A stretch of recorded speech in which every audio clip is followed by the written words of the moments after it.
Yesu sifiwe sana. Amina. Tumsifu Yesu Kristo. Chukua nafasi kwanza kabisa kumshukuru Mwenyezi Mungu mwingi wa rehema ambaye ametujalia tuweze kukutana siku ya leo kwa ajili ya kumtukuza, kumsifu, kumshukuru, kumwabudu. Na nishukuru shehe wetu wa mkoa kwa tendo kubwa ulioliandaa hili. Na niseme nitakuwa kwako mgeni wetu rasmi shughuli hii nzito, kwenye kituo cha chama, viongozi wenzangu, wajumbe wa kamati ya siasa, viongozi wa dini zote mbili za Kristo, Islam, zetu ambao tunatunza amani pia, huko machifu wetu. Kwa jina mimi naitwa Aden Joseph Makonde, ni mjumbe wa halmashauri ya CCM taifa Leki kutoka mkoa wa Songwe. Sisi wa Katoliki tunasema ni tunda la Roho. Ni tunda la Roho. Amani inatakiwa kuilinda sana. Tuilinde, tuishikilie kwa mikono miwili. Amani haichezewi. Amani haiwekwi ovyo ovyo.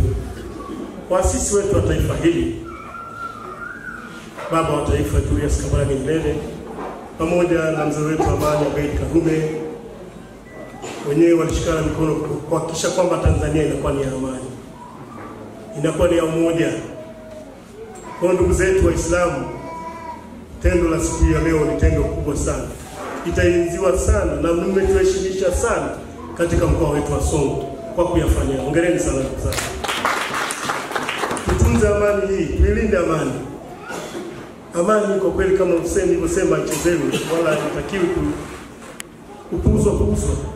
Kuna mama wamepuuza amani mpaka leo hawana amani. Wanahangaika kuirudisha amani na haiwezekani. Hairudi upesi kama tunavyodhania. Kuna hapo Kongo ya Mashariki hali ni mbaya.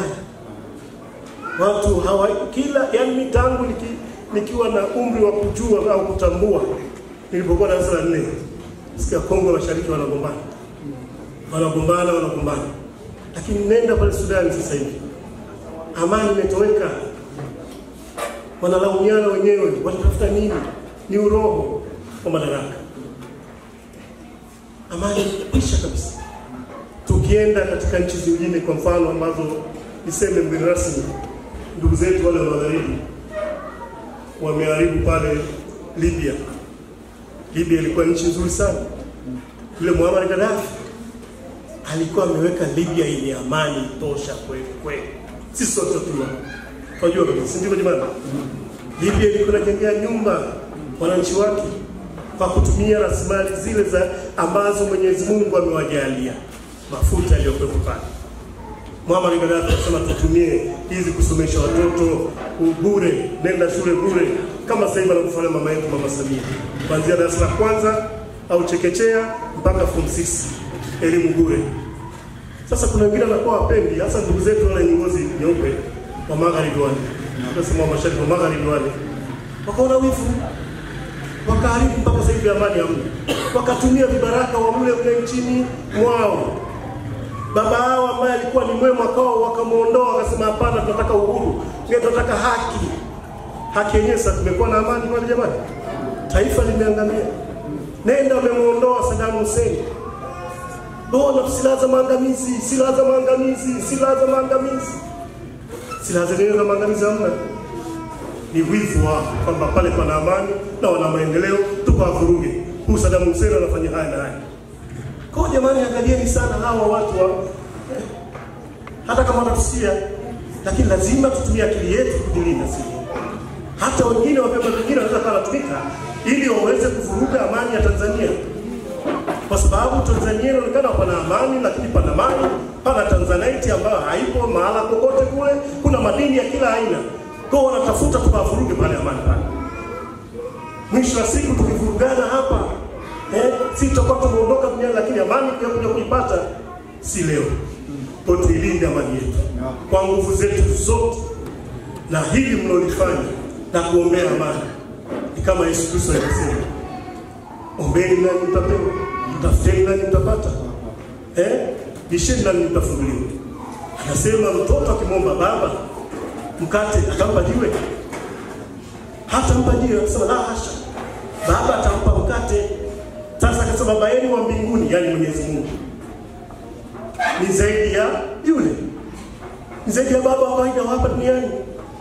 Kwa ndugu zetu Waislamu, kwa kuomba amani, hakika Mwenyezi Mungu ataturejezea amani zaidi, atatupa amani.